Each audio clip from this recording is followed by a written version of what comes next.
Много често клиенти, обаждайки се в сервиза да питат за тунинг софтуерите на Revo, задават едни и същи въпроси. Един от основните въпроси е защо казваме, че софтуер е оптимизация, а не чип тунинг. Отговорът е много прост. Всички софтуери, които са разработени от Revo, особено първите стейджове и всички софтуери за дизели са направени така, че да оптимизират работния процес на двигателя, да оптимизират горенето, налягането на турбото и по този начин да подобрят производителността на всеки един двигател. Като разбира се, по този начин запазват вредните емисии и респонса на автомобила. Втория въпрос, който много често ни задават е дали ако автомобила е с фабрична гаранция, тя ще отпадне.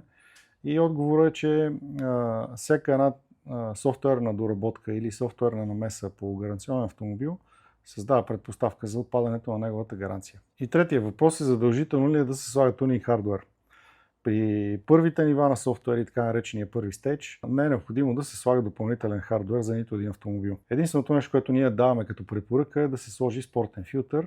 Разбира се, за автомобилите, за които това е приложимо, да се направи в кутията на фабричния филтър. И за целта ние сме се постарали да държим за всичките автомобили от два групата, за които разбира се има произведени такива филтри, на склад. Така че всеки, който има желание, може да си закупи от нас филтър Revo за неговия автомобил. Благодаря ви, следете ни за повече информация.